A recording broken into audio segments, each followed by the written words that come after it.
Clique subscribe para receber a notificação dos próximos vídeos.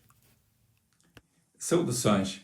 Temos estado a meditar sobre o regresso de Jesus e nos vídeos anteriores já contemplamos alguns aspectos relacionados com a pergunta que faziam no tempo do apóstolo Pedro sobre a vinda do Senhor. Alguns estavam a duvidar da vinda do Senhor, alguns estavam a dizer que já tinha passado tanto tempo. E então Pedro aborda este assunto nas suas duas epístolas, 1ª e 2ª de Pedro, mas mais especificamente no capítulo 3 da sua 2ª epístola. E hoje nós vamos contemplar o aspecto do conhecimento, de onde vem o conhecimento que os cristãos têm, de onde veio o conhecimento que os apóstolos partilharam com aqueles primitivos cristãos. E hoje vamos ver um aspecto de grande significado e que estava a afetar a comunidade da fé daquele tempo. E como iremos observar, o que constituía um desafio à fé naquele tempo também constitui um desafio para nós hoje, porque nós vimos paralelos de acontecimentos, de ensinos, de crenças, paralelos entre aquele tempo e o tempo em que nós vivemos. E aliás, se formos mais a fundo, iremos ver que há questões que periodicamente se têm levantado ao longo da história da Igreja. Mas hoje vamos ver especificamente a fonte do conhecimento. Aqueles que estavam a deturpar a doutrina bíblica, aonde é que eles foram buscar o seu conhecimento? E Pedro, aonde é que ele foi buscar o conhecimento que ele partilhou com a primitiva Igreja? Vamos então começar com a questão que Pedro levanta, sabendo primeiro isto, ou sabendo primeiramente isto. Logo de início, no capítulo 3 de 2 de Pedro, vimos que Pedro tem um tom de insistência e de afirmação ao lembrar aos seus leitores as palavras dos santos profetas e do mandamento do Senhor Jesus, e que eles, os apóstolos, tinham recebido e comunicado aos novos convertidos a Jesus. Vimos então em 2 Pedro capítulo 3, versículo 3, que ele começa por dizer, sabendo primeiro isto. Há um sentido de prioridade que Pedro atribui ao que ele diz a seguir. A palavra primeiro é um advérbio, em termos de gramática, primeiro é um advérbio, e no texto grego está de uma forma superlativa. E o advérbio primeiro, como superlativo, indica o grau mais alto de significado e de importância. Neste caso, o advérbio primeiro tem a função de dar força ao verbo sabendo. Nós já vamos ler o versículo, mas só quero dizer isto para depois compreendermos melhor o versículo. Portanto, sabendo primeiro isto, Pedro está a dizer que é importante notar que antes de comentar no seu tópico, neste assunto, era importante que eles compreendessem algo acerca dos escarnecedores e o que eles estavam a dizer e o que é que eles estavam a fazer. Ele diz que eles andariam segundo as suas próprias concupiscências. O facto de haver escarnecedores, como nós iremos ver, é um dos sinais dos últimos tempos. Mas alguém poderá dizer, mas se já haviam escarnecedores no tempo do apóstolo Pedro, que viveu há quase 2000 anos atrás, como é que isso constitui também um assunto de reflexão para nós hoje? O que é que são os últimos tempos? De uma forma muito sucinta, vou dizer que os últimos tempos, em termos bíblicos, em termos do Novo Testamento, em termos do calendário profético, uso aqui esta expressão, refere-se ao tempo da Igreja e antes da vinda de Jesus. Nós temos referência na Bíblia ao tempo dos patriarcas. Foram aqueles através de quem surgiu a nação de Israel. Temos o tempo dos profetas, o ministério dos profetas. E nós agora temos o tempo da Igreja, ou seja, a era da graça. E em termos escatológicos, ou em termos de teologia, podemos dizer que estes são os últimos tempos, que já duram há alguns séculos. Mais adiante nós iremos refletir sobre esta questão, porquê estar a demorar tanto tempo para a vinda do Senhor. Este foi um tópico de dúvida para alguns cristãos naquele tempo do apóstolo Pedro e é também para os nossos tempos. As pessoas perguntam, mas porquê tanto tempo? E nós vamos ver algumas passagens bíblicas que nos vão ajudar a compreender a forma de Deus trabalhar em relação ao ser humano. Desde já devo dizer que a nossa compreensão é humana. E dentro deste parâmetro humano, nós procuramos compreender a revelação de Deus dada a nós pelas Escrituras. E o Espírito Santo também nos auxilia, levando-nos à palavra de Deus e ajudando-nos a refletir a palavra de Deus e ajudando-nos a comparar as coisas espirituais com as espirituais.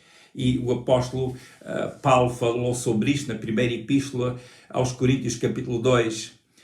O Espírito Santo está em nós e ele ajuda-nos a discernir as coisas e comparando as coisas espirituais com as espirituais. Portanto, é nesta perspectiva que nós analisamos esta passagem. Portanto, havendo escarnecedores, pessoas que escarnecem de Jesus e da doutrina que Jesus deixou aos apóstolos, isso, biblicamente, constitui um sinal dos últimos tempos. Vamos então ler o que é que Pedro disse na sua segunda epístola, capítulo 3, versículos 3 a 4. Vamos ler. Sabendo primeiro isto, que nos últimos dias virão escarnecedores, andando segundo as suas próprias concupiscências, e dizendo, onde está a promessa da sua vinda? Porque desde que os pais dormiram, todas as coisas permanecem como desde o princípio da criação. Como lemos, Pedro explica que os escarnecedores, aquele que ele refere, são pessoas que andam segundo as suas próprias concupiscências. Eu analisei o texto grego e Pedro é bastante claro. Ele fala da pessoa e o que a pessoa faz. Portanto, há aqui uma ligação entre o que a pessoa é e o que a pessoa diz ou o que a pessoa faz. Neste caso, em relação aos escarnecedores. E Pedro diz que eles andam segundo as suas próprias concupiscências. No texto grego, há aqui então uma clara referência à natureza do escarnecedor. A palavra concupiscência significa aquilo que é o conjunto do desejo junto com a paixão da pessoa. A pessoa tem um desejo, um pensamento, um sentimento, mas depois há o aspecto da paixão, que é o aspecto emocional, que dá força ao desejo, e o desejo puxa pela vontade da pessoa. E então Pedro diz que estas pessoas andam segundo as suas concupiscências. Segundo o contexto, é uma referência a uma característica carnal, a uma pessoa que não tem o Espírito Santo, e nós já vamos ver um pouco mais acerca disto. A palavra concupiscência também pode ser traduzida por cobiça ou ambição. Estes escarnecedores são pessoas que baseiam a sua inspiração nas suas paixões e não no que os profetas tinham dito, nem no mandamento do Senhor. E Pedro começa esta epístola a comentar sobre o que os profetas disseram, portanto, os profetas antes do tempo de Jesus, o que eles profetizaram e que foi cumprido em Jesus, e falam também sobre o mandamento do Senhor, que é os ensinos que o Senhor deu aos apóstolos e que foi comunicado pelos apóstolos aos primitivos cristãos. Judas também faz um comentário bastante semelhante, e nós vamos ler na epístola de São Judas.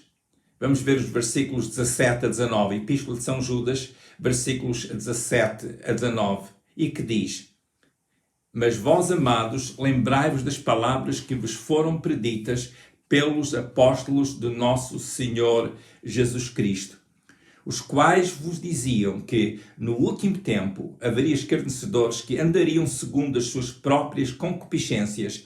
Estes são os que causam divisões sensuais, que não têm o Espírito.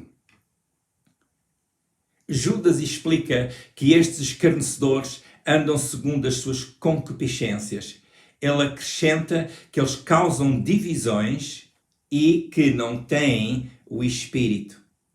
Segundo Judas, estas pessoas falam segundo a sua concupiscência e causam divisão.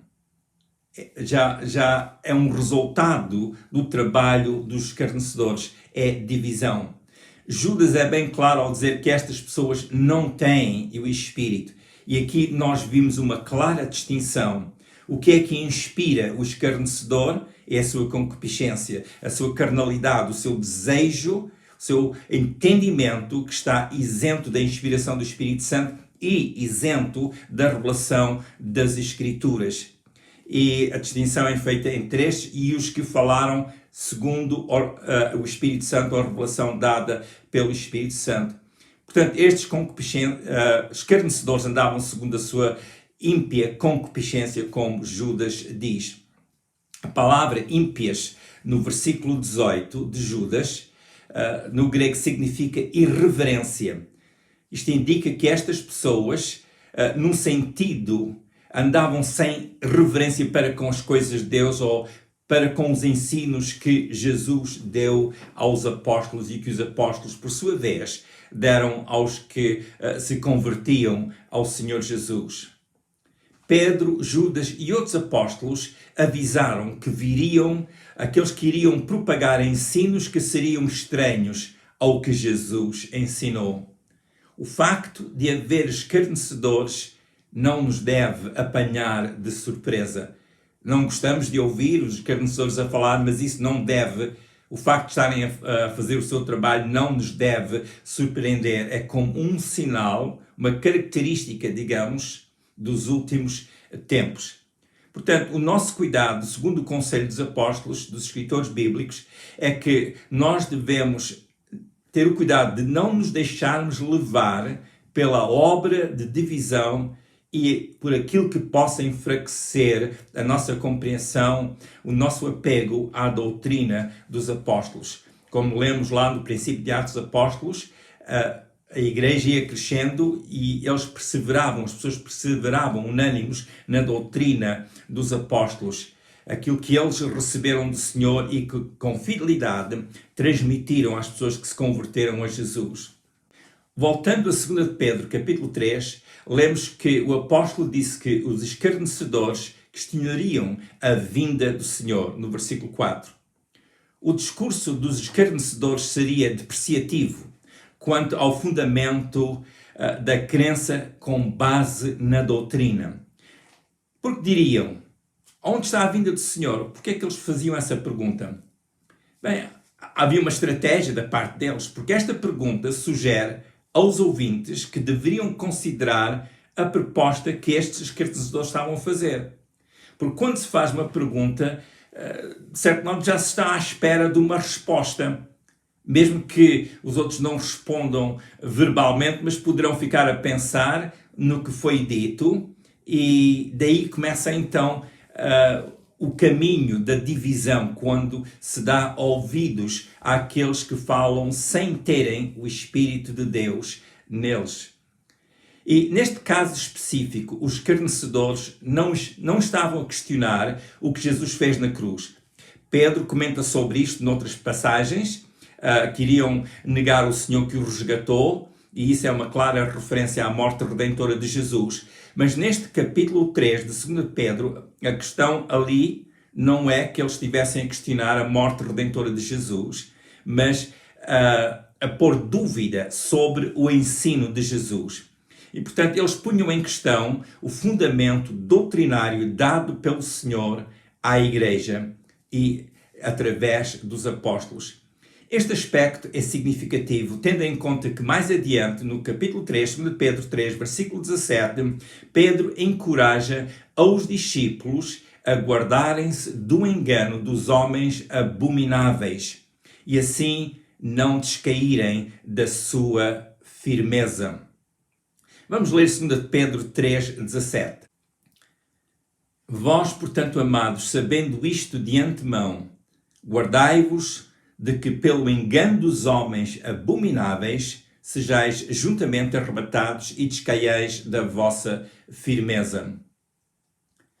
Onde há a tentativa de acinzentar a verdade da nossa redenção, os escarnecedores canalizam o seu esforço para as doutrinas, os ensinos, para criar dúvida.